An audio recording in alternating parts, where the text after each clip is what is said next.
In this episode of the Texas Private School Podcast, the Eagles defense lays the hammer on St. Pius's district chances. Kinkaid bests Second Baptist for the fifth consecutive season behind four Shanks touchdowns. TWCA knocks off Episcopal behind the Fernandez connection. Worthington and Hayes shine as the Owls fly past Houston Christian, and Holy Cross proves that they are still in the driver's seat in TAPS Division III. All this and more in the Week 5 review of the Texas Private School Podcast.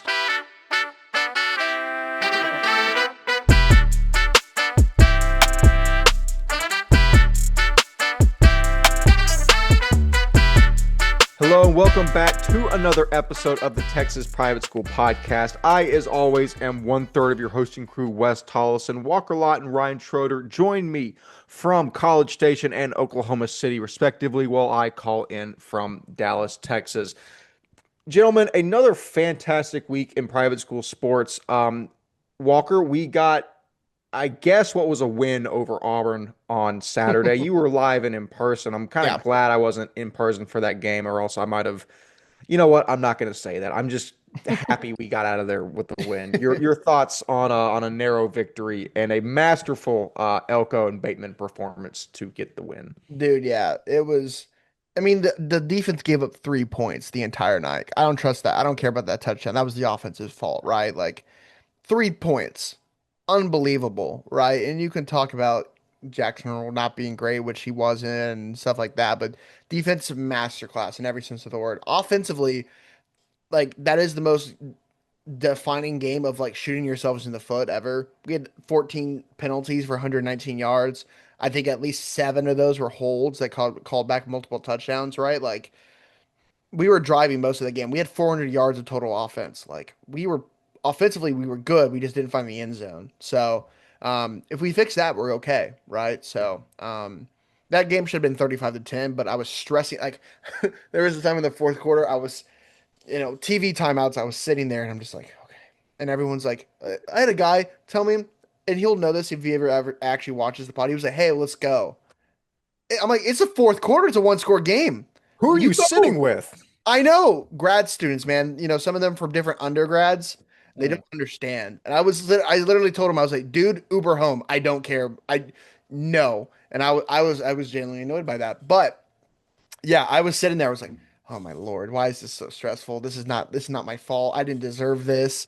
And it was just the word. Everyone was like, "All right," and everyone was, like, "Oh, it's a fun game, A&M football, ha ha ha." And I'm sitting there like, this is everything to me. This is gonna be awful. And so, anyways, we came out of it then. Shout out the Aggies. I was having a debate with Ryan, and I wanted your thoughts, so we can move on to this. Hmm. 2:30 kickoffs. I think they're great when you're watching them at home, but in person, I do not like. If you're going to the game, I do not like a 2:30 kickoff. Yeah, and I remember you saying your point is it's inconvenient and the entire day's pretty much gone because you get out at like 5:30, you got to start like preparing around like 11:30 noon. Yeah, I'll be honest with you, I don't like it. I'd rather either it's got to be 11 a.m. or like 6 p.m. 2:30 is the worst slot to watch a game in person. That is correct. But I yeah, no, I'm what were you gonna say, Ryan? I was just gonna say I couldn't disagree more. I'm just kidding. I really think that I genuinely, personally, I like 2:30. Even the game I just went to, I like 2:30. I think 2:30 it's great because you don't have to wake up super early, and then you still get to go out after or whatever you want to do after and stuff. Like basically, you could treat the day as like 5:30, 6:30. Go get dinner afterwards and stuff like that. After, I actually think it's personally the best, but that's just my opinion. I think it depends because like it was hot that day. It was in the hottest part of the day. Yeah. I think like an October, late October, November 2:30 kick is better than earlier in the year. But when you're in College Station, it is hot and humid at 2:30, man. It's not fun. Because then you got to factor in like even like what if like you're driving in for the game? Then that just makes it even worse. Like the Right. game, like the days. Like I'd rather get home at like 2 in the morning after a night game than like get up at like 10, drive down there. Anyways, this is dragging Yeah, on way sorry, we too long. gotta 2:30 is by Hear far your thoughts in the the worst. comments, folks. Yeah, Like, yeah. comment, subscribe. And if your thoughts are incorrect, then no context will be out to chastise you. That being said, Again, back to private school football. A lot going on this week. Not just a ton of close games, but just enough that we get to talk about. We're actually going to go straight into the TXPS Media Football Scoreboard, powered by Ryan Schroeder. Ryan, I think this is the fastest that we've ever gotten the scoreboard out on a given night. So shout out to you. And I think the only reason that it didn't get out before the space is because I wasn't responding what the final score of my game was. But that said, as always, we will leave the top 5 games in the left-hand column for further analysis here shortly. But Ryan, why don't you start with, I guess maybe this is punishment, but Parish Episcopal over Frisco Legacy. What do you got from that one? Yeah, so I just watched the game on the live and stuff. I was just gonna give this quick comments about the game. Parish Episcopal, this game started out pretty slow with Parish. Parish and Legacy were tied at the end of the first quarter. And that was when basically the Legacy commentator may have said a word. We haven't seen much of the Michigan man yet. And somewhere along the lines, he says he was not too impressed. Well, his partner tried to tell him, don't jinx the line, to which the original broadcaster responded, I don't believe in jinx. Just so y'all know, Pyle ended the night with 6 catches for 130 yards and 2 touchdowns. Nice. Overall, just after a few false start penalties and then also Marcus Hanish having 192 rushing yards and 4 touchdowns, Parrish defeats my Eagles 43-21 in a game that really wasn't close after the first quarter. You have some notes on the next one as well, yes? Yes. Sorry, those are back-to-back games. Yeah. So other game I watched on the live here at the command center was the Antonian and St. Michael's game. This game was the definition of a 2-minute drill for St. Mike's. 2027 quarterback Nico Anderson took over for the Warriors, taking the rock to the outside and punching it in for the go-ahead score to go up 47-42 with about a minute remaining. After a failed Johnny Manziel scramble with a Patrick Mahomes shovel pass attempt from Anderson, all that being denied, the Apaches were only 5 points down with around a minute left in the game for them to come back. On the ensuing kickoff, the Apaches returned the kickoff and immediately ran into Warriors 2027 Sage Gurisic and then recovered by 2027 Roan Goldberg, which sealed the game for the Warriors with a final of 47-42. Honestly, a pretty hectic game down the stretch, but Nico Anderson and company took over and got it done. Walker, do you want to take the next one? Then I'll take the next 2, and then we're back to normal roundabouts. Yeah, perfect. Yeah, one thing I also want to mention about Nico Anderson is I put this on the space, so I just want to say it again. We talk about a lot about the Jack Devines, the Rogan Parsons, the Crawford Moffats, the Colson Collins recently in that 27 class. There's a reason Nico Anderson won our underclassman of the year last year in TAPS Division 1. Granted, St. Mike's had a great last year, making second place, winning, doing all these great things. But it was honestly like behind him, and he makes things happen, man. And he's a legitimately great quarterback, and so he's a collegiate level talent. Like he's a great player. So shout out to the kid and keep proving us wrong because St. Mike's we had them second to last, and I believe our TAPS Division 1 District 2 preview before the season. Not great, Bob. Going on to the next game. Austin Regents beats Brook Hill 56-14. We were kind of wondering how good is this Brook Hill team compared to Regents, and is Regents, of course, the clear away favorite, and they are. I mean, they showed it again in this one, 56-14. Jack Devine, man, phenomenal performance last night. 17 of 24, 402 yards and 4 touchdowns with his arm and with his legs. 7 carries, 66 yards and 3 touchdowns. 7 touchdowns total for the junior quarterback, proving why he's one of the best in Texas. Receiving, Cade Millington, two receptions, 120 yards and 2 touchdowns. So 60 yards of reception. Holy cow. That's insane. Good. Blake Millington had 6 receptions and 94 yards. And a guy we really want to mention is senior athlete Drew Novy, who had 5 receptions, 159 yards, and 2 touchdowns. Drew Novy is an unbelievable athlete. And I was talking to someone this weekend, and I said, it's funny because Drew Novy being your wide receiver 3-ish on this Regions team is a benefit no other team really has. Right, where he's a all-state safety, no doubt about it, right, on one side of the ball. And then he comes in and just helps your team out when he can. And he's a wide receiver 3, really. And, man, most teams he'd be a wide receiver 1. Like, he's legitimately that great of a player. That is how good this Regions team can be this year when you have a weapon like that, just helping out and being an absolute dominant player. So shout out to Drew Novi, man. Also, and of course, he had the big hurdle and score for in this game, right, where it was an unbelievable play, which we should have on our feed shortly because it was awesome. So shout out to the kid. Shout out to Regents. Brook Hill wise, I mean, 14 points is not what you wanted to see them going forward, but I still think they Regis did say they were really good, yeah, and they said they played like the best game of the whole season. That Brook Hill's probably going to be good moving forward in that district. exactly. So I still think they have that second spot lined up, but we'll really find out this upcoming week, where the battle in Tyler commences of Brook Hill and Grace Community. Yeah, ironically enough, I mean technically it's not because Brook Hill's in Bullard, but I don't think we have an official name for that rivalry. I just know that the game What had if to we be. make it like like If it's us, oh my you gosh. know Yeah, but how I don't know. I don't know what it would be. the you know Like, how because the the busing Battle of with the Loop 20, the Battle of Loop 323 was Gorman and Grace. But Gorman's in like D6 now, so it doesn't matter. yeah I What don't if know. what if we call it like the East Texas takedown? East Texas. Okay. No, I'd have to like dig up something from like 2012 and remember. Chris McCune will probably be involved somehow. I don't know. I'll figure it out. But all we I have know to is they I'm had to not stop playing this game for like 6 years back in the 2010s because like it got so violent for a period of time. So the two, Oh, I tell you, it oh. legitimately might be like the most hate-filled rivalry that people just don't know about. we need a Hmm. name. You know how like Bussin' with the Boys has like now the Bussin' Bowl between Michigan and Nebraska? Oh, I the guess Crasser Bowl. was gonna make an actual point. That's a great point. Let's just move on. That's I love that. There, That's there we go. awesome.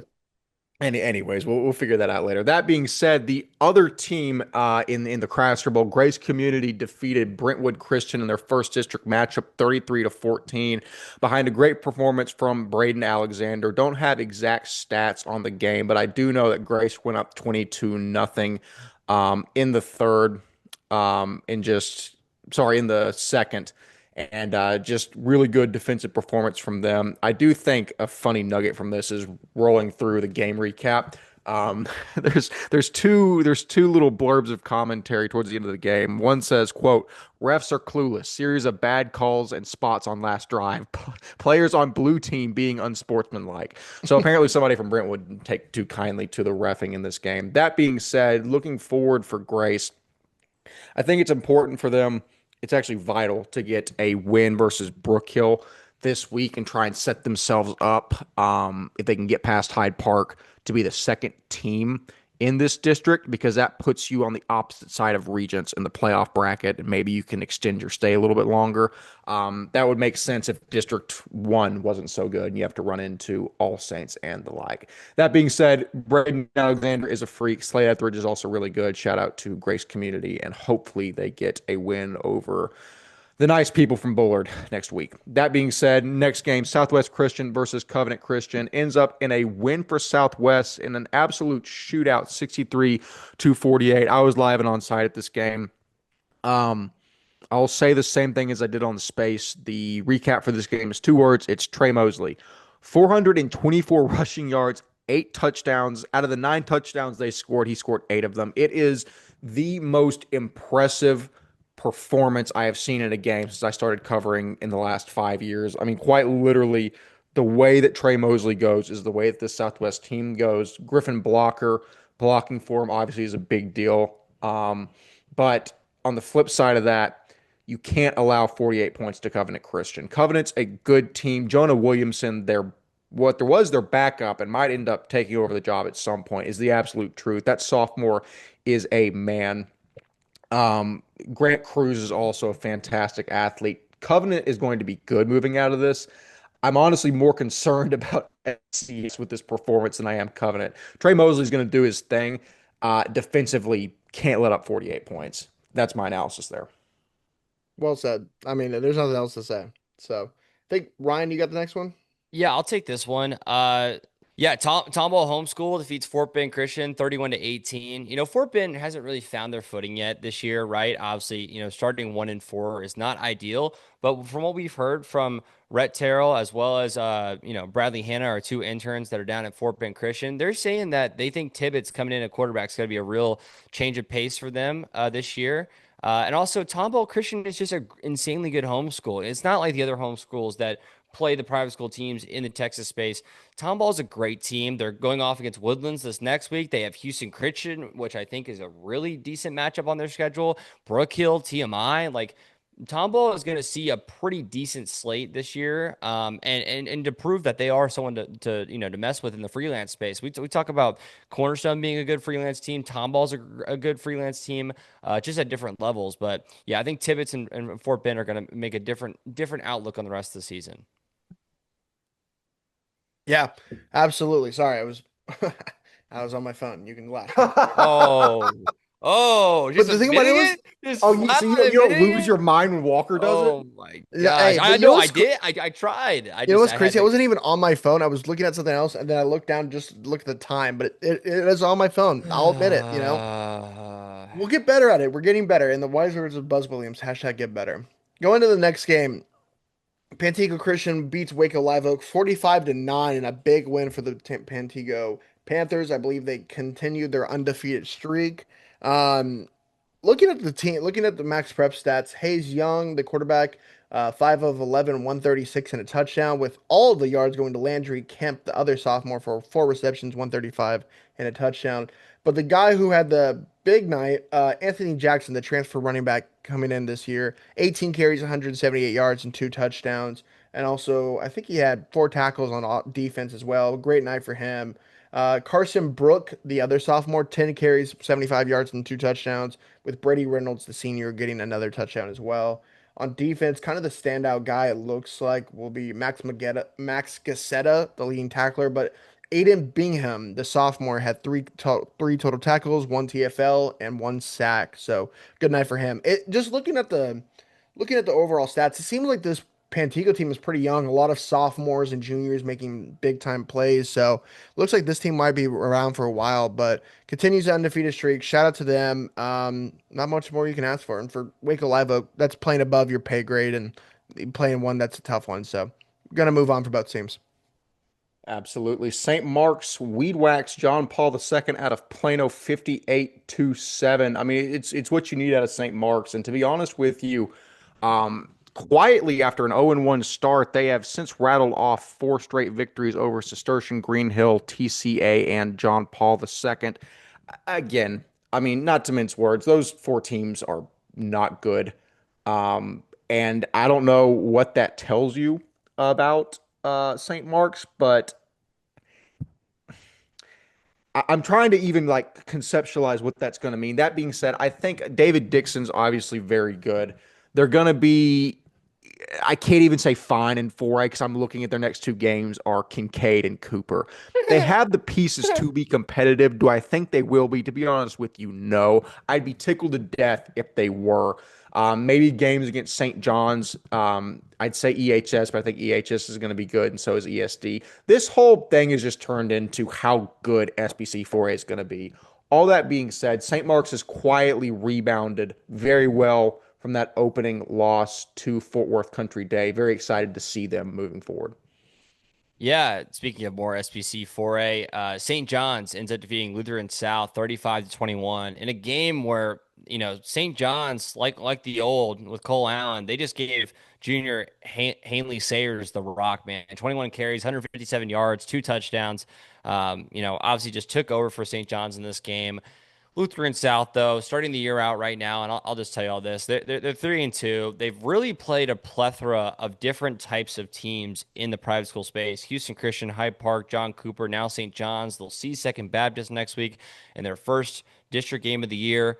With all that being said, I don't mind that non-district schedule. I think that's a great test for them going into the season. And with that being said, a loss to John Cooper and a loss to St. John's going into your schedule, knowing that basically Fort Bend's on a down year.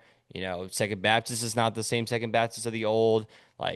We'll see what Woodlands Christian turns out to be as well. Like, overall, Lutheran South has more to look forward to after this game. Absolutely.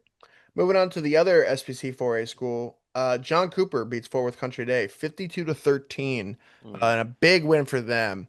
Looking at the stats, Colson Collins has a great night. 22 of 28. Goodness gracious. for 416 and 4 touchdowns, 0 interceptions, and then 13 yards on the ground with a touchdown. Just an absolute amazing night for this junior quarterback, receiving weapons all over the place. We've talked about it all year, and it shows in this one. Freshman Joe Norman, 7 receptions, 141 yards, and 3 touchdowns. Eric Sipko, 5 receptions, 112 yards and a touchdown. Jake Snead for 3 for 76. Colton Roden for 3 for 38.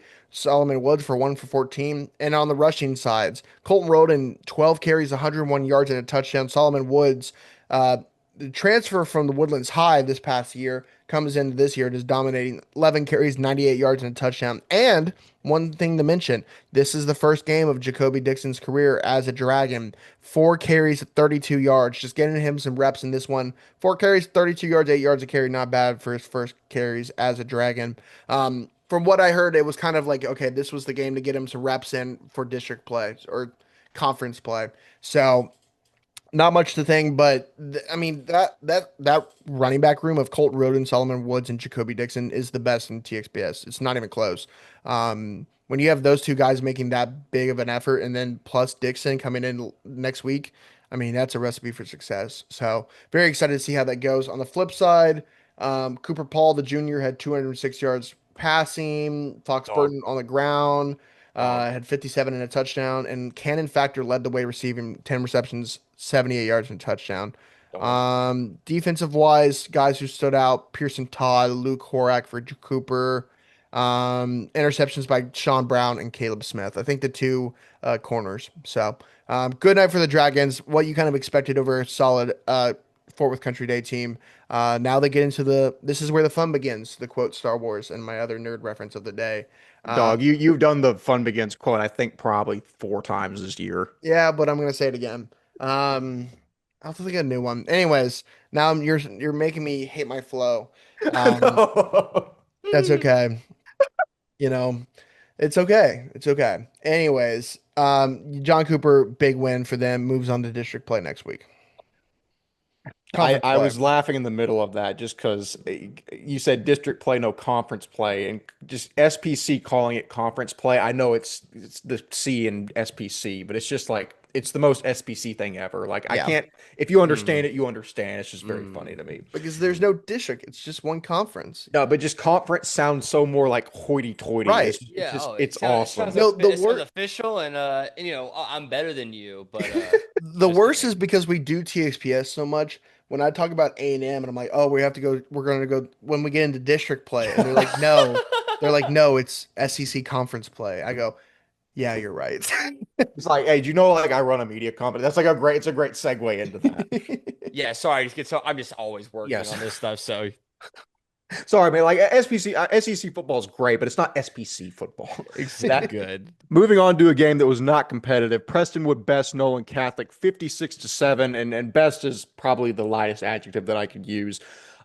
This was like Prestonwood's basically only played 1.5 games up to this point, and it's like a comment that Ryan made before we started recording. The reps for Prestonwood here are really important, just because it feels like they've played so fewer of them than the other teams in their district. They've got a really, really sneaky game against Lynch next week they needed to get prepared for. But again, you came out, you did what you needed to do, holding Nolan to 7 points. Again, not a whole lot for me to say. We still don't know. We talked about this on the space. Go back and listen to the recap if you haven't already. We still don't know where the big three in District 1 shake out. And that's partially because we haven't seen anything from Prestonwood because they've played 1.5 games. That half game against All Saints and then the game against Bastrop and then the game against Nolan basically doesn't tell you anything. Just keep an eye on that Bishop Lynch game next week, and really I think that'll let us start to see how that picture shakes out. But that's the analysis there. Well, I'm glad they got reps. That's what they needed. It is. Next game on the slate, Argyle Liberty face off against TCA Addison. Final score 63-17. We're going to hit on certain players in this game. I'll just give a more game overview. Basically, what you need to know is that Liberty just flat out went out and dominated this game. Look for the recap. Should be posted soon on a YouTube channel. Shout out our guy Jaden who filmed out for us. There's a full recap of the game if y'all want to watch, about 10 minutes long on the YouTube channel. Link will be somewhere for that. But all I'll say is that Liberty truly is like falling into the district slate now. Like they have this district game here. They chose to not take their district bye next week and play another public school in West Plains. But eventually they're going to see Prestonwood right after that, which is a game that I'd hope West is at by some capacity. Like we're really getting into the slate of when these D1 North matchups are going to start to rile up, and Liberty is really just trying to fin off all these other teams that aren't the Prestonwoods and the parish names and stuff like that, and also the fact that Liberty's back? Question mark. Even though they were the defending champions. Exclamation point. All right. Well said. Going to the next game, Central Texas Christian beats Legacy Prep 50-10, a big win for the Lions over the other Lions. Austin Evans show once again, 15 carries, 229 yards and 3 touchdowns. Receiving wise, one catch, 70 yards and a touchdown. Defensively, 1 interception, 1 fumble recovery for a touchdown, and 4 tackles. I mean, I don't know what more you want in life for Austin Evans to do, but he did everything, man.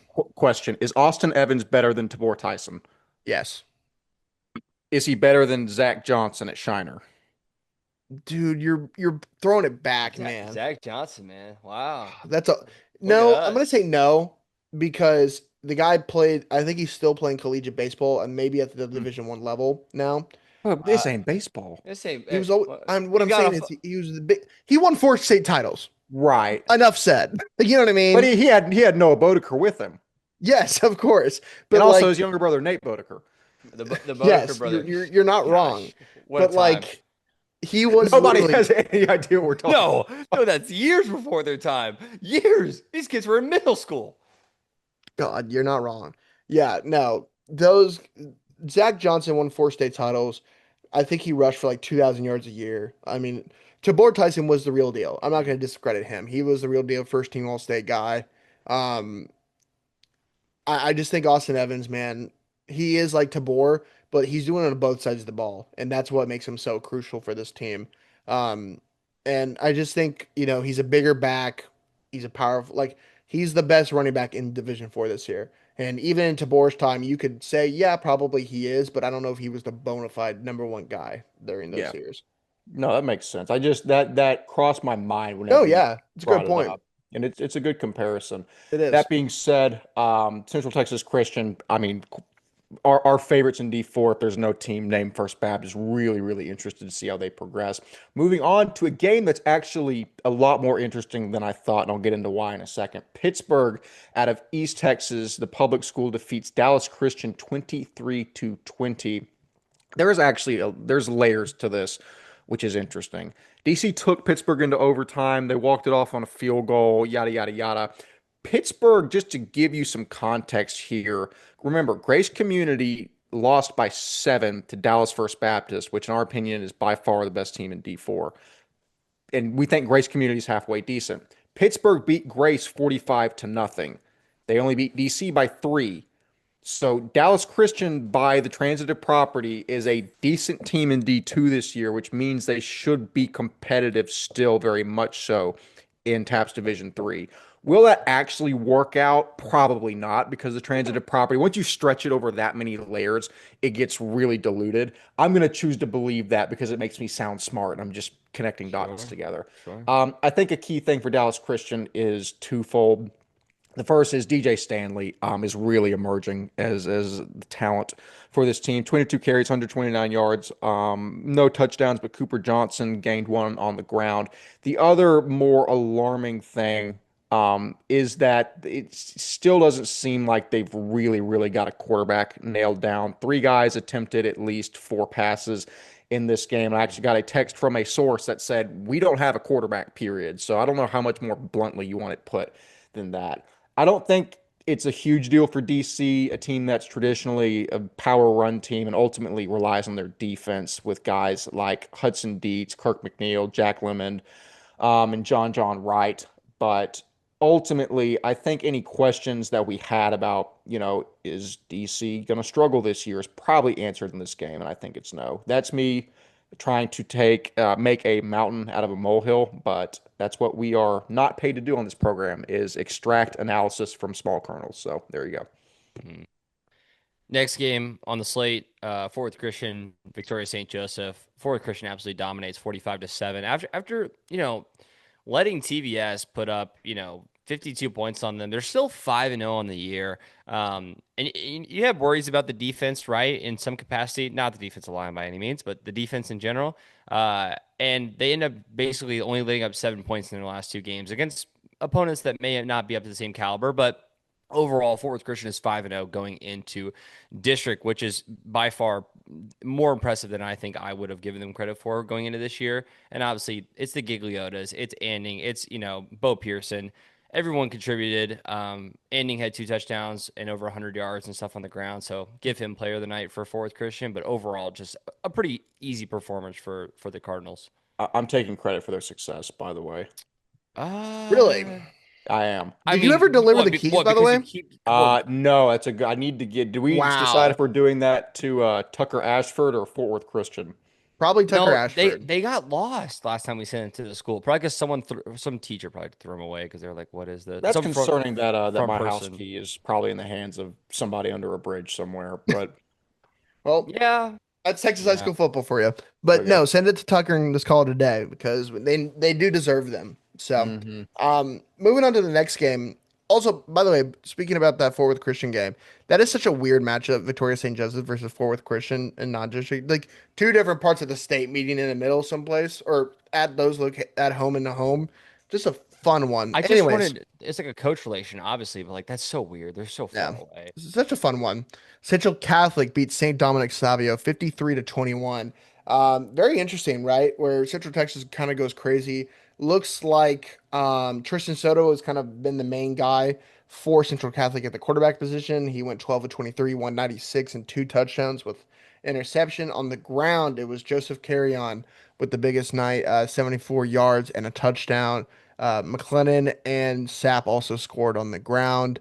Receiving, Antonio Guevara, the junior wide receiver, went for 192 and a touchdown.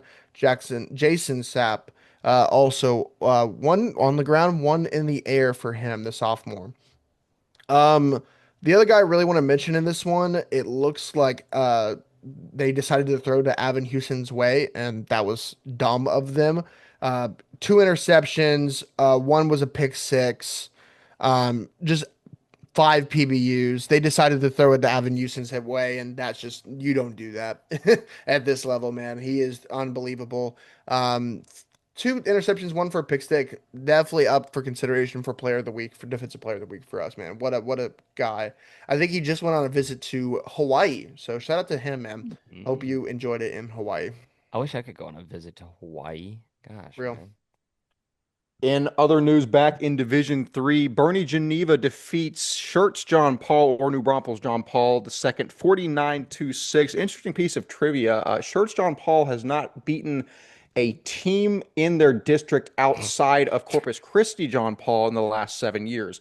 I just started scrolling through that and thought that was interesting. All that being said, Bernie Geneva had a great performance behind junior quarterback Caleb Quitmato with 4 touchdowns, throwing for 200 yards. This sets up, more interestingly, a matchup with the Knights of Holy Cross next week. That's going to be at Bernie Geneva. I'm going to stop saying anything about bus fatigue here just because we got emasculated for it with the Midland game. But again, that's kind of the last test for this district to see how it shakes out. If Holy Cross can get past this Geneva team, which is really just weed whacked everyone except a 12-point loss to Cypress Christian, which is interesting. But they did beat San Antonio Christian, who beat Holy Cross. Again, we'll see if that's fluky. We'll get Jacob Bermudez to break that down here next week. But that is a big win for Bernie Geneva and well needed momentum moving into what will be their biggest game of the season next week. First Baptist defeats Mercy Culture Prep 56-12. Lavorne let anyone throw the ball in this game. 5 different guys got a chance to throw the ball. Dylan Jones had over 250 yards for his 5th game in the road this year. Y'all know it. Anagastas touched the ball. Murphy had over 100 yards as well on the ground. And Micah Foster also 106 yards, 3 receiving touchdowns. Lincoln Schleif had six receptions, 102 yards as well. First Baptist taking over. First game of district. We know how it's going to go for the rest of the games of district. They got a California school coming into town this week. That'll be interesting as well. Hondo Prep. They got Holy Cross in a couple weeks as well coming to town. So in between their district schedule, they're trying to filter in these other games, hopefully to maybe give a little bit more of a competitive game. But once again, First Baptist on top by a lot. Absolutely. And for the final game on the scoreboard, Fort Worth All Saints played Evergreen out of Washington. And shout out to Coach Beck for just scheduling this. This is such a fun thing to do. I know they went to by University of Oregon, so that's really fun. And I just think that's a really cool thing. So shout out to the Saints. For the game itself, 49-21 in the favor of All Saints. Gavin Beard went 23 of 26 for 339. My word, for 3 touchdowns and an interception. On the ground, Jordan Billings led the way with 53 yards and a touchdown. Bork Toller had 27 and a touchdown, and Gavin Beard was the other one with a score on the ground. Receiving, Hudson Reeser led the way, 6 receptions, 90 yards, and 2 touchdowns for the kid. It looks like he's really dominating these past couple weeks, leading the way receiving wise, which shout out to him, the Colgate commit. The other guy scoring a touchdown was Kylan Lemon, the other senior. Looking at the defensive side of the ball, Keon Atkins dominates 10 tackles, 10 total tackles, 1 tackle for loss. Kingston Byer, 8 tackles, 3.5 TFLs. And Jet Thomas, I want to mention a little bit more, 10 tackles, 1 TFL. Jet Thomas was my prediction before the season to kind of be the Jacob Maynard replacement, the Calvin Chumley replacement of the absolute dude in the middle of this Saints defense and just wrecking havoc. I think he'll be that guy next. Already stands at like 6'1". It's going to be a big time player for them. And I guess showing it against their team. Sacks wise, Keelan White, Kingston Byer, Jet Thomas again also has a sack as well. Great night defensively for them. Interceptions wise, Keon Atkins with the interception and Donovan Hollis, both the seniors with it, and Gatlin Jarrett, the defensive end, with 2 PBUs. Overall, great game for the Saints, undefeated still. What more do you want for them as their next game, I believe, is finally district play, right? Where they go, Grapevine Faith comes to Saints Field, which should be another easy day for the Saints. I don't know. We'll see if Austin Cosby and Noah Smith can replicate that 70 burger. Sure. Probably not on All Saints, but maybe they can get like 35. Like You never know. Yeah, you never know. Honestly, I'll put down like a 55-21 final, maybe something like that. That's still not close. I'm gonna say 52-40. Awesome. I'm gonna get Great. weird with it. Yeah. I don't know. All Saints. All Saints. Okay, that's the pick. And that being said, that is the TXPS Media Football Scoreboard powered by Ryan Schroeder. And before we move on, we have some guest contributions from the fantastic student analysts of TXPS Media. This is Minute with the Interns.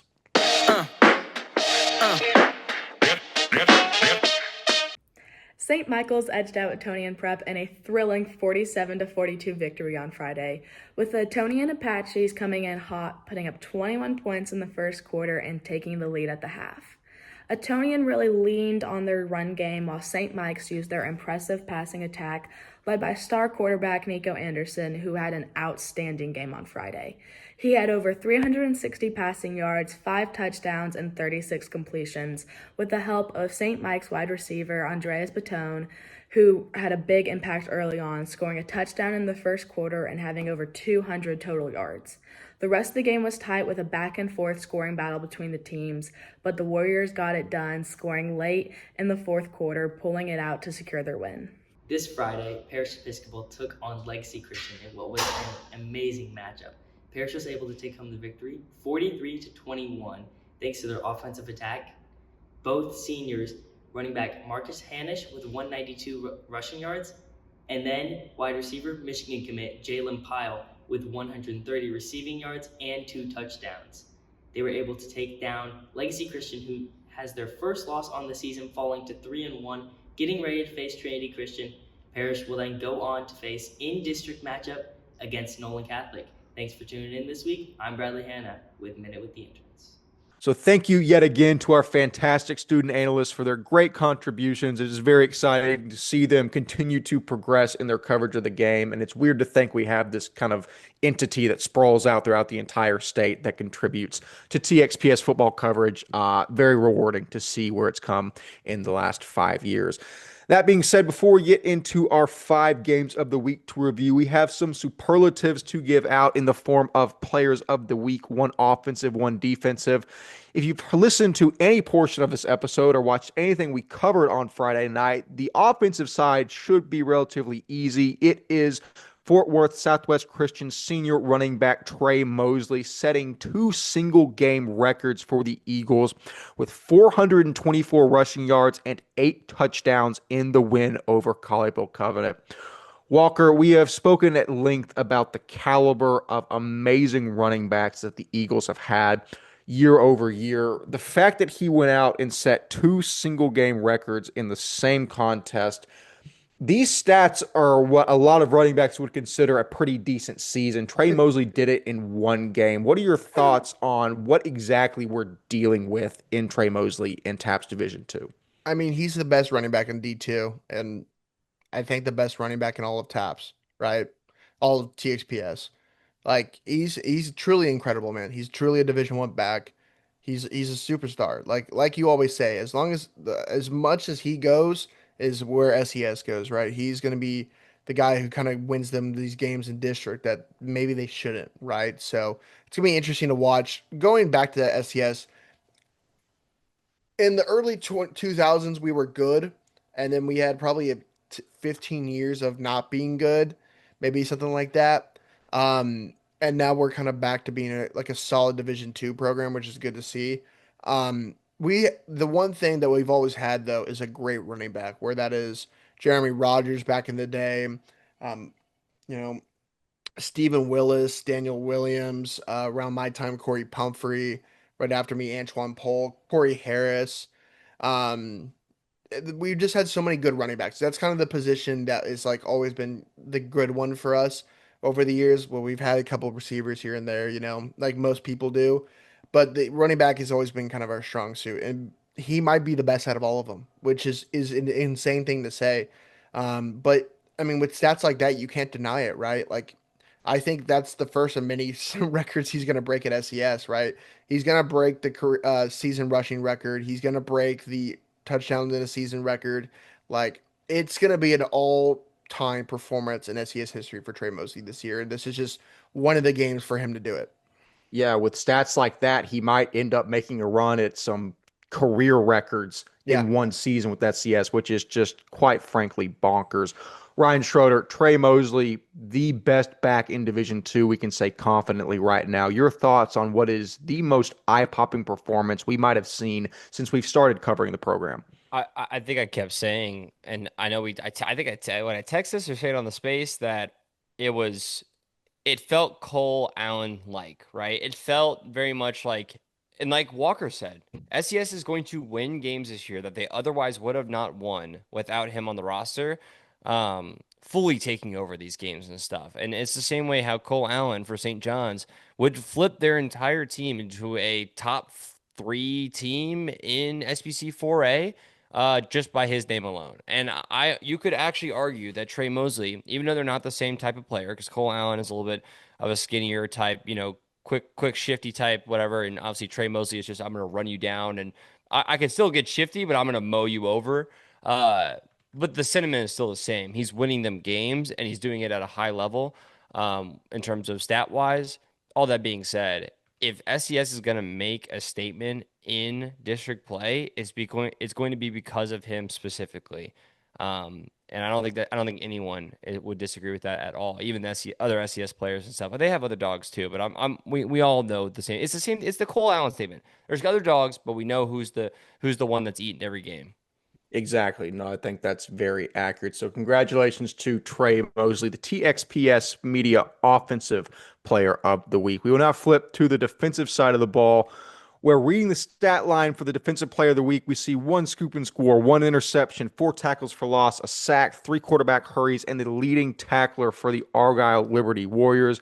Who else would it be than Mr. Cooper Witten?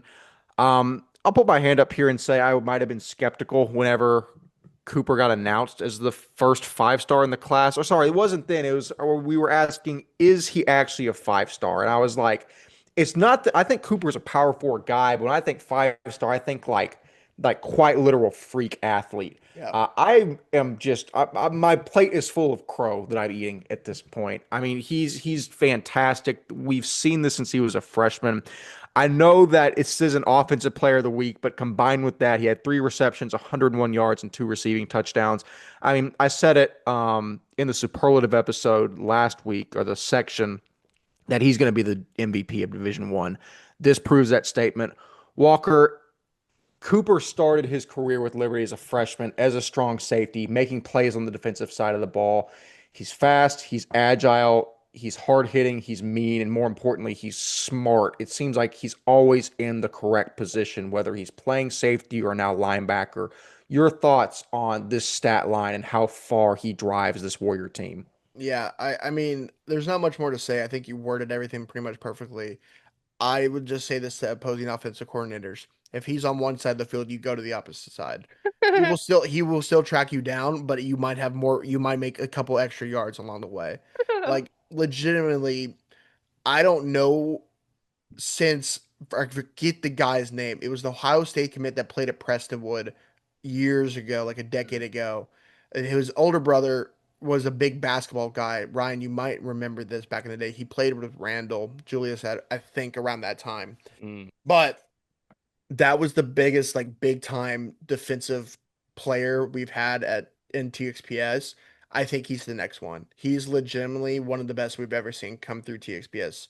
Like, no one at that size should be that athletic, right? Where I know he's 6'1", but like he's a receiver and he's like a linebacker build and he's mossing people, outrunning people, and putting people on skates because he's just that much better athlete than people. Right. And he's not just against like small podunk private schools, like it's against public schools, right? And it's insane, man. So shout out to Cooper Witten, big deal. He's gonna be one of the best we've ever seen. Yeah, absolutely. Ryan Schroeder, an insane stat line from the best linebacker in the country right now. A treat that we get Mhm. to cover him at Argyle Liberty. Your thoughts on Cooper Witten's heck of a night? Yeah, I mean, it's so funny because yeah, like you said, defensive player of the week, but he still makes an impact on the offensive side of the ball too. Like he 3 total touchdowns in total, but like he's doing that much on the defensive side of the ball. I remember when I was getting the stats in real time, and it's like, oh, he just had a scoop and score. Okay, he just had a touchdown. Okay, oh, he just had an interception and then another offensive touch. I'm like, bro, one dude's doing this, and yeah, it's the dude that's obviously a 5-star linebacker, #1 linebacker in the country for a reason. So. Very impressive from him By this the way, the week. guy I was mentioning was Mike Mitchell. He was a 4-star top 100 player in the country with Ohio State.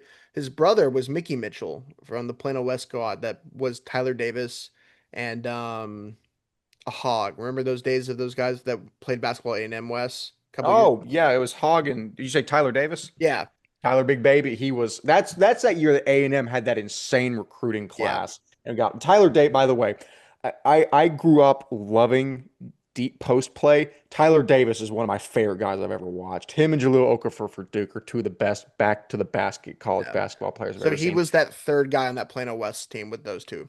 Really Yeah. interesting. I apologize. I almost went full nerd on back to the basket post college basketball play, but we will not do that because we've already taken up enough time this episode. That being said, that concludes our players of the week. Trey Mosley for Southwest Christian on offense, Cooper Witten for Liberty Christian out of Argyle on defense. Well deserved and probably a decent chance, not the last time we call their names on the program this year. But gentlemen, we've gotten through the first 3 things. We now finally just have to get to our 5 games of the week to recap. We're going to start with Houston St. Pius versus Houston St. Thomas. I'm going to start with a quote that I had in the script from last episode to finish the whole thing off that said, quote, "And at the end of the day, I am a Ray Davis disciple. I think there's a strong probability Ume, Kimson, and McCarthy get loose and create enough pressure to disrupt the Panther offense. Well, that was done to the tune of 35-6 as St. Thomas almost blanked Houston St. Pius.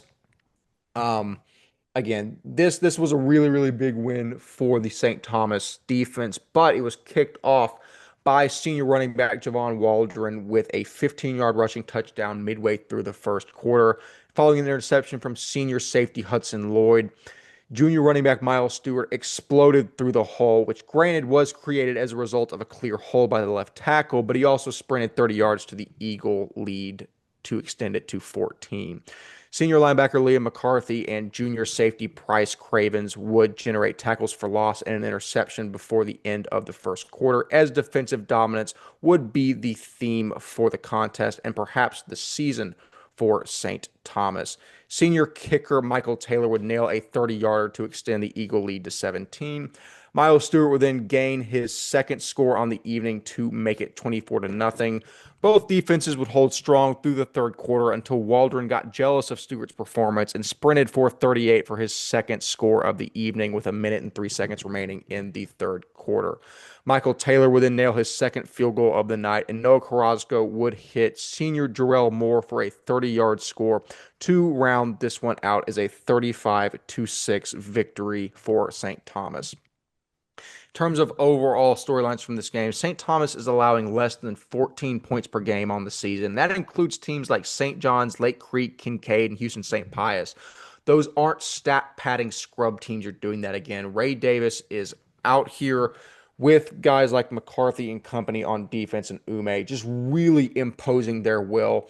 And that's something they're going to need to do to shut down the rest of the South, but especially when you face these high-flying teams in the opposite district in Division One. If you run up against a Parish, a Prestonwood, or a Liberty, maybe that's finally the kryptonite to where you don't have to get into the shootout with them. Maybe you make it sloppy, you drag them through the mud, and maybe St. Thomas can finally find a way to knock off one of the big three. Flipping the script to St. Pius, I have to ask the question, are they fraudulent? Again, we were really, really impressed early by that narrow week one loss where we say they might have should have won that game due to some calls late. I mean, Trey Finney, Noah Carrasco, and Amir Parks Brooks are still three of the better offensive playmakers in the division. You can't take that away from them, but their performance since that TWCA game has been concerning to say the least. Their schedule does not get easier over the next 3 weeks. They've got Concordia Lutheran, St. Michael's, and Central Catholic waiting in the wings. Walker, I think there's things you can take away from both sides of this game. I think it's really as simple as it's a great win for St. Thomas and it's a bad loss for Houston St. Pius. Is there anything else you want to extrapolate from this game? Yeah, I think it's the limitation of the big plays for Finney and Amir, right? Usually sometimes you just see them break it loose and make things happen, and they did it in this one, right? Where I think, St. Thomas is a bigger team, and their corners are 6'1", 6 foot, like they're big, lanky corners. And I think that is something that we need to think about, right? They're probably a more physical team, and you kind of saw it in this one, right? Where when Ray Davis is leading this team, they're gonna go after you and they're gonna wreak havoc. They're gonna be physical. They're gonna punch you in the mouth.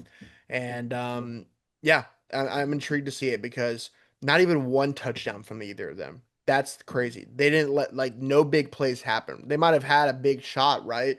But making things happen usually is what Amir and Trey do this whole year and Amir in years past. They just didn't do it in this one. So very interesting to see if they can do it against other teams in TAPS Division One, the South. But I think this is just physical football from St. Thomas in every sense of the word. On one side and the other, where smash mouth football, running the ball and offense, and just physical lockdown defense on the other side. Yeah, no, it definitely was a clash of styles, and the defensive side came out on this side. Ryan Schroeder, same question to you. Very big win for St. Thomas. Some question marks around St. Pius as they get into the middle of a really, really heavy district slate.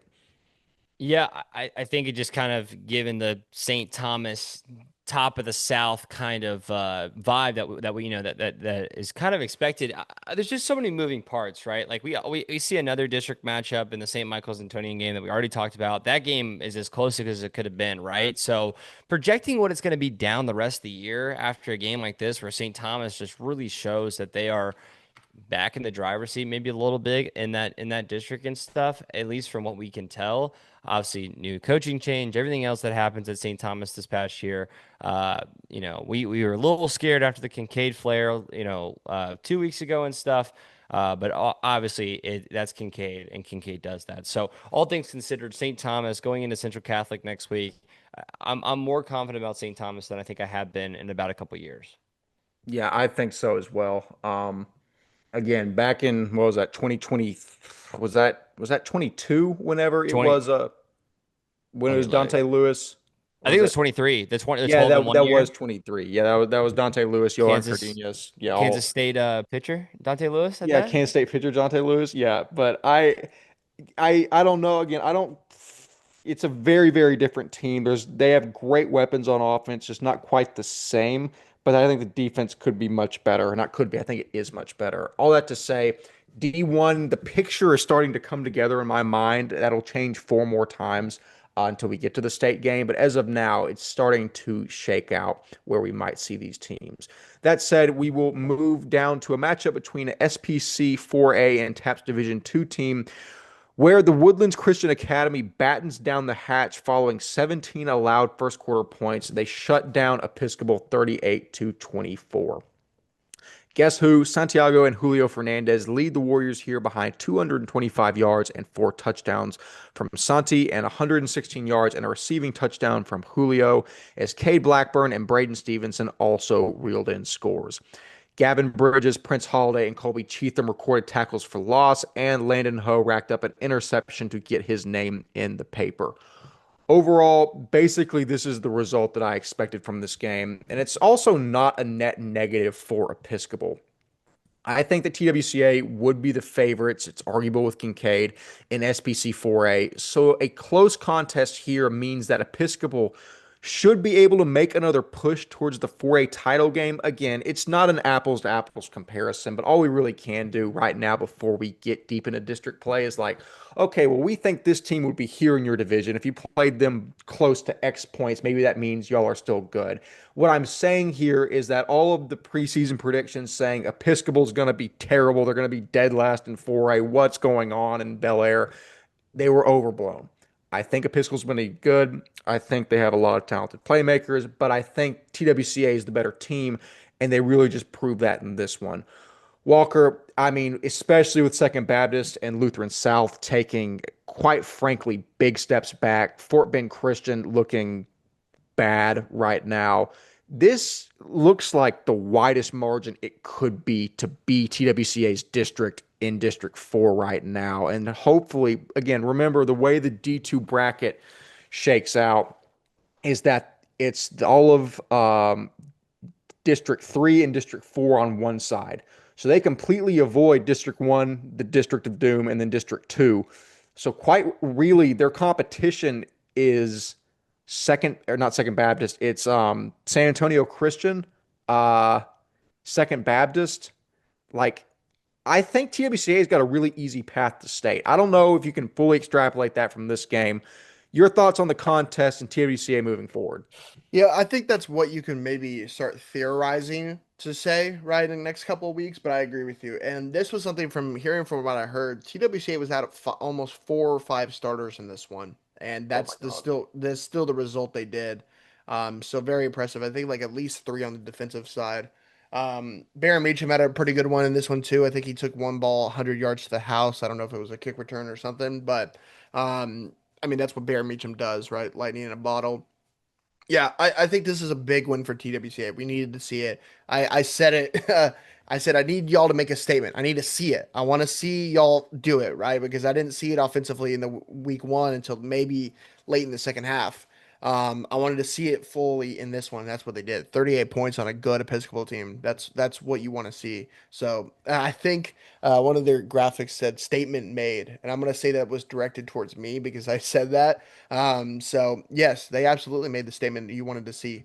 On the flip side, I think Episcopal 24 points on a TWCA defense we rate highly is impressive, right? Um, I don't really know where I put this Episcopal team just yet. They have some dudes, they have some weapons. I know from what I heard, Reed Fowler is going to be a baller, man. The number 8 for them. Um, I think he's a sophomore. He's the younger brother of Carson Fowler, who just went to Boston College. Good. He's going to be a big time dude, and with the rest of those guys there, right, where Donovan Warren and his company are looking really, really good. I think they can cause a little bit of havoc in SBC 4A. I think that they could as well. Also, I've got to give a big shout out to our student analyst, Addison Harper, for going to cover this game. Can't believe I didn't say that off the top. Yep. My entire script was based off of her live tweeting, which is fantastic, by the way. Go give her a follow at TXPS_Addison HAR.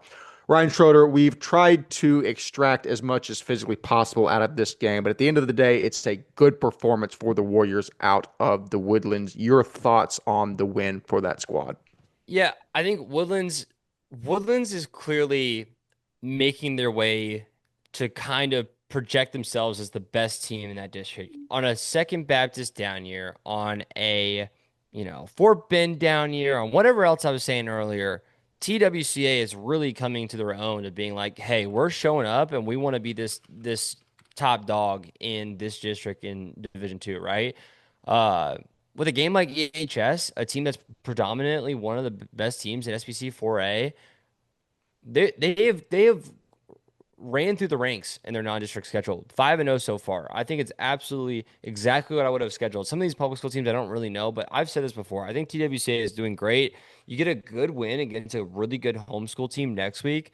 I think TWCA, it's just everything's falling into place. Now, do we know if Cannon Toon's going to be back to take the quarterback spot on October 17th? No, we have no idea with my Second Baptist hat on. But they have proven week over week to figure out different ways to get different guys involved.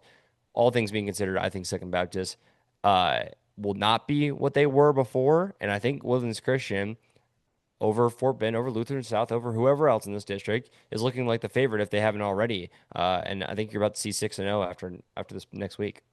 I think there's a strong probability. And speaking of Second Baptist, we will move to a game that featured the Eagles versus the Falcons of Kinkaid. And as expected, Kinkaid rolls through SPS as Wayne Shanks goes for 227 yards and 4 touchdowns. Quarterback Ross Wynn tossed 2 touchdowns on the evening, one to Shanks and one to junior Holden Jones, as senior Morgan Tannery also reached pay dirt on the ground. Ultimately, this is what we expected out of this matchup. Kinkaid is a top 5 team in TXPS, and they are still the favorites in the SPC 4A. Again, Cooper might have something to say about that, but all things considered, I still think it's 1A, 1B at the moment. As for second, I would say this might hinge on when Toon can return, but regardless of that, and this gets into the point I was making in the prior episode, or the prior preview, excuse me, TWCA is going to be the favorites in District 4. Second Baptist should beat Fort Bend and Kelly, and the Lutheran South game will decide the 2 versus 3 seed in the playoffs. Ultimately, the seeding doesn't really matter because District 4 is matched up with District 3 in the D2 playoffs. So in all reality, Second Baptist can barely scrape in to the playoffs and still be fine, unless maybe a game against San Antonio Christian in round 1 could be interesting because Sachs has played pretty good up to this point in the year. I don't know. You can tell that I'm at a point in the season where I'm trying to project everything in an Excel model in my mind just to see where these teams are going to match up, who's going to go super far. I don't think that's smart because the more I do that, the more wrong I get. But keeping it in this game specifically, Walker, I know this is what we expected.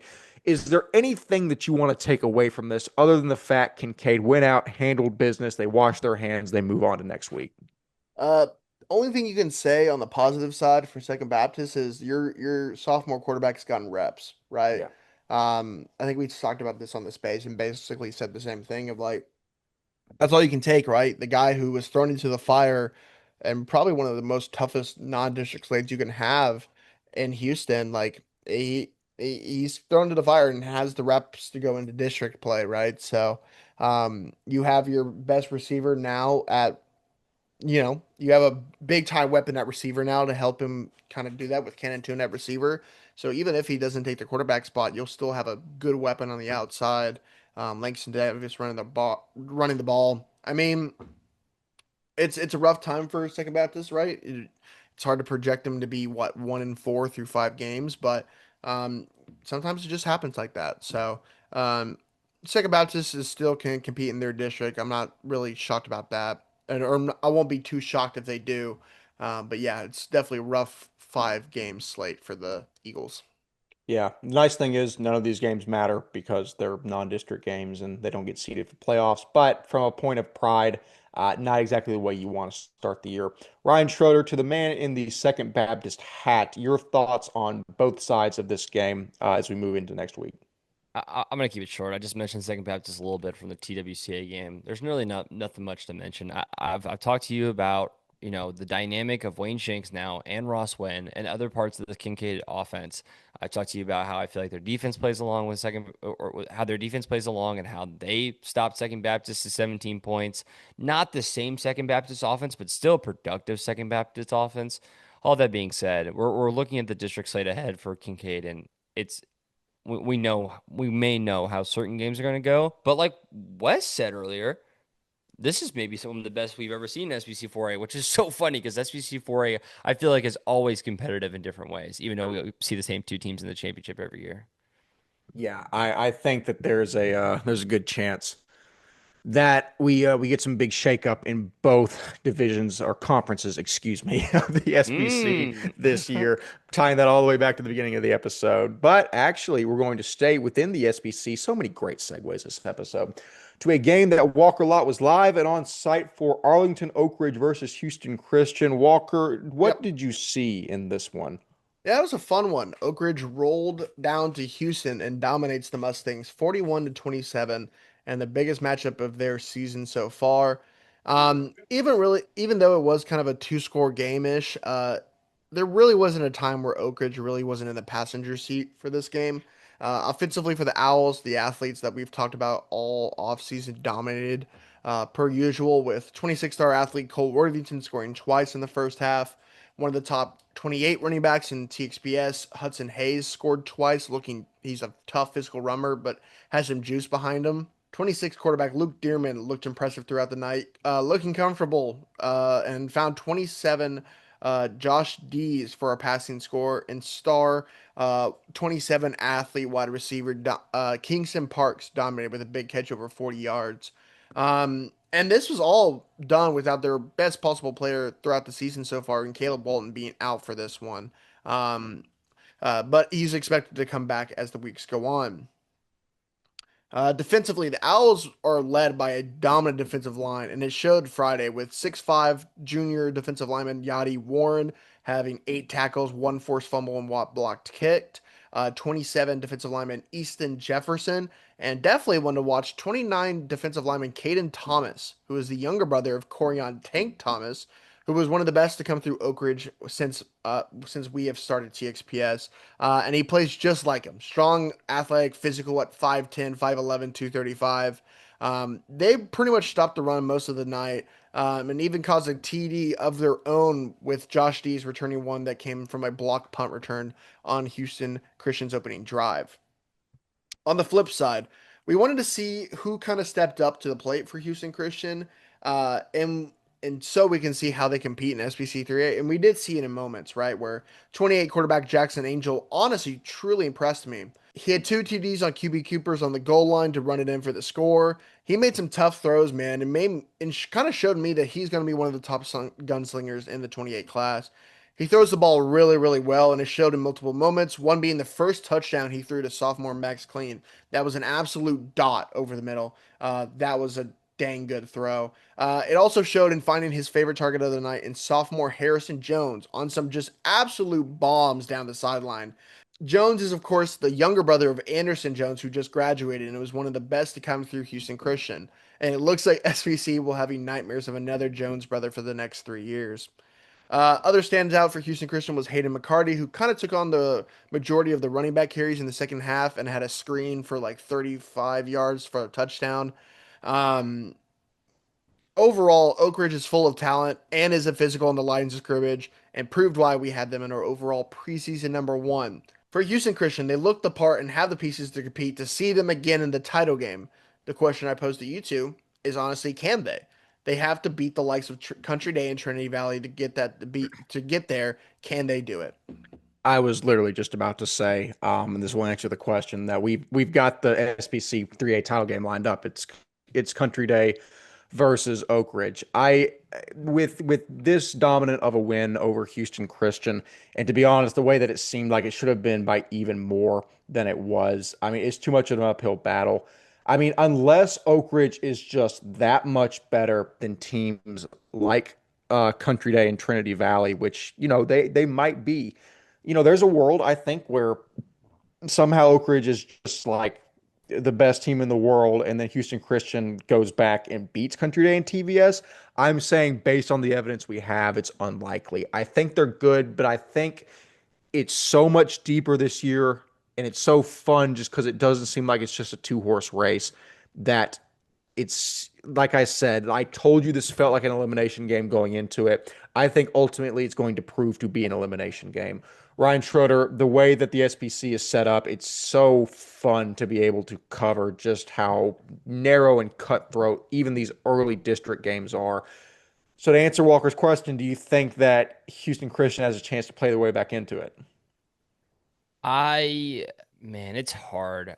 I mean, honest opinion, those two teams are very competitive with each other, but you know, theoretically speaking, you're talking about TVS and Forward Country Day. Sorry, just to preface that. TVS and Forward Country Day were very competitive with me and Wes on site. We saw as bad of a close of a game as we could have saw, because if they would have, gone for two and made it there, I mean, they would have won the game on TVS's side. So if you want my honest answer, Houston Christian TVS this next week, which I'm assuming is a game we'll probably preview most likely in some capacity. I don't want to guarantee anything, but I'll tell you this. That's a really important game. That is the final test to see if Houston Christian can come back in this, because you already played two district games. You already lost to Oakridge. You would have to beat CVS, and you'd really have to put up a good fight against Forward Country Day to be in that conversation. All things said and done. Personal opinion, this is a great game from Oakridge. Oakridge, once again, I'm glad Walker got a chance to go down there and just see how insane this offense was for Oakridge. A full flip than they were even 2 to 3 years ago. All that being said, Houston Christian conversation wise, I don't know. Oakridge leaning more into the conversation, I feel like. Houston Christian sees that Tomball team I told you about earlier. They have other challenges along the way. Let's just lead it to be right now with they got 1-4 right now. They got to worry about TVS this week to even think about that conversation. Completely agree with that. That will be a true elimination game. Houston Christian versus TVS, because loser, I mean, just maybe not mathematically eliminated, virtually impossible to come back from. But that's why we love the SPC. I'm sure we'll have Jack Klosek on in a couple weeks when I'm sure that all these teams have. There's a 5-way 2-loss tie for first place, and we're breaking out tiebreakers on the whiteboard as we always do. That being said, gentlemen, we have one last game to recap, and we can all go home and enjoy our evenings. That is New Braunfels Christian versus San Antonio Holy Cross, as the boys from 426 North San Felipe laid down the hammer on New Braunfels behind 181 yards and 4 touchdowns from Taylor Flores en route to a 42-7 victory.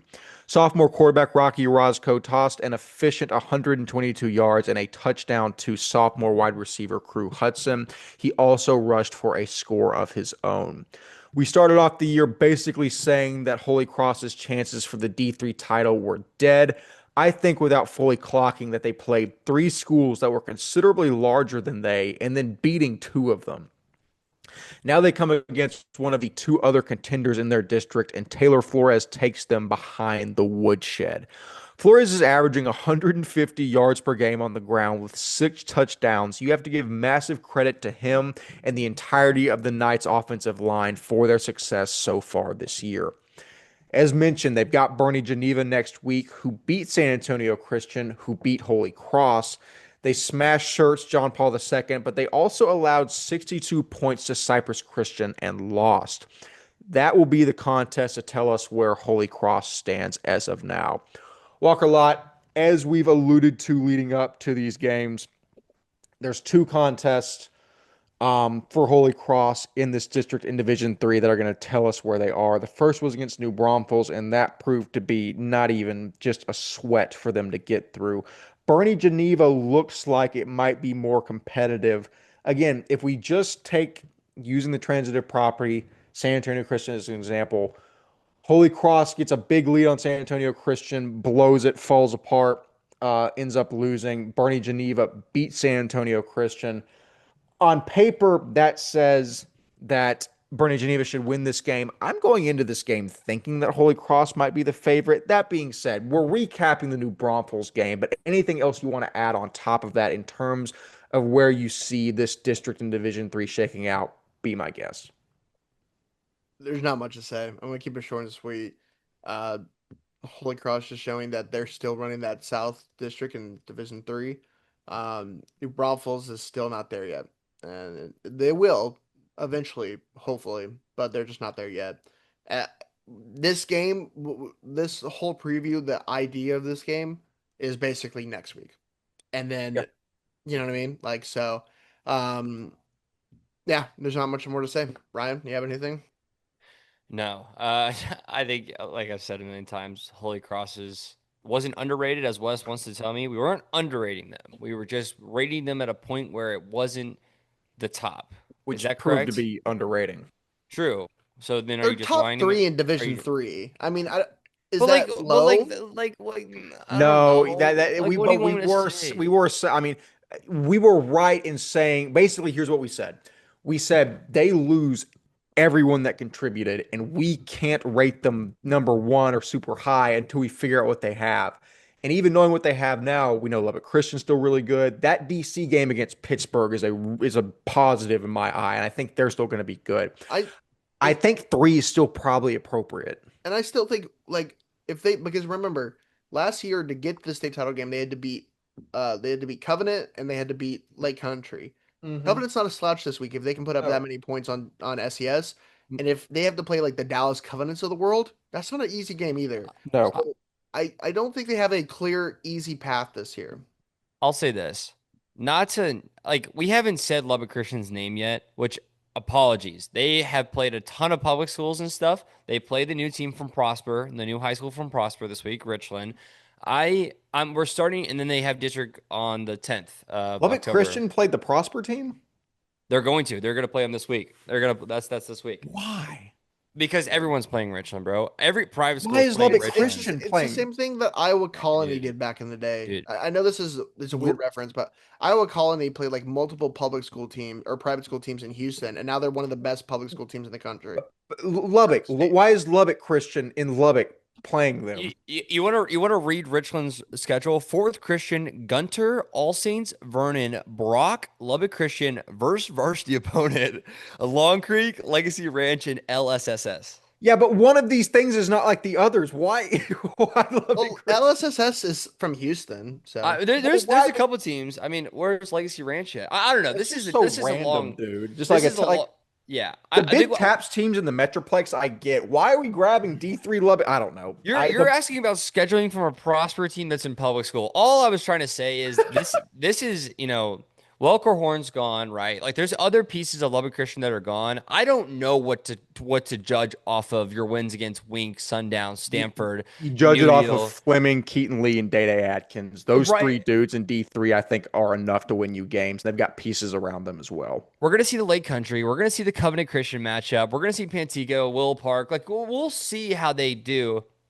Honest They're gonna opinion. run. They're gonna run. They're gonna that run district. it. They're gonna run it. I do think that Colleyville Covenant game is pretty interesting too. Now that you've seen them in person too, Wes and stuff, and you've seen how they're built. But yeah, they're gonna run it. I think so.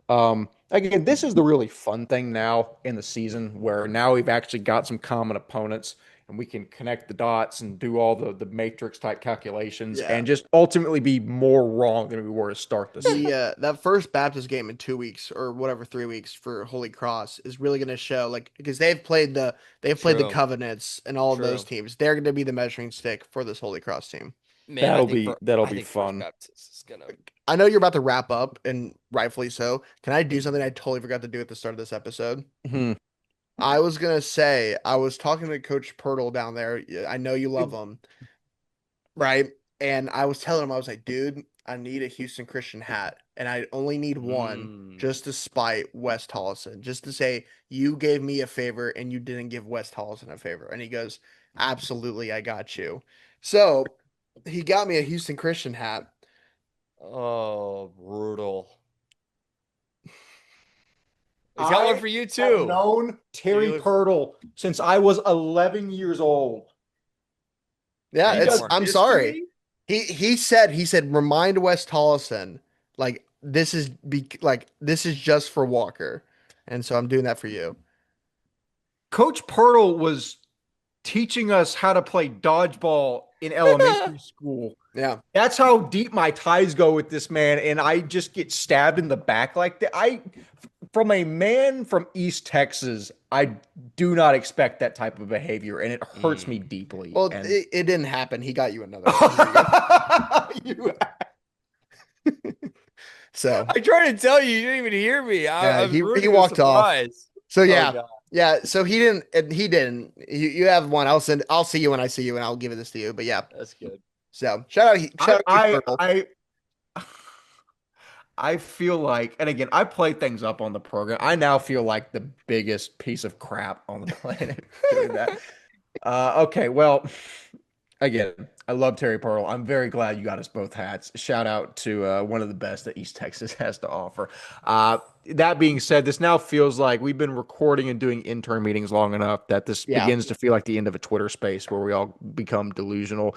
So to keep things from going further off the rails than they have already, a great slate this week. I think an even better one upcoming. Keep an eye for the Week 6 preview hitting your feed on Thursday night. But with that being said, as always, I have been a third of your hosting crew, Wes Tolleson. Walker Lott and Ryan Schroeder have fantastically been themselves. We will see you in the next episode. See you later.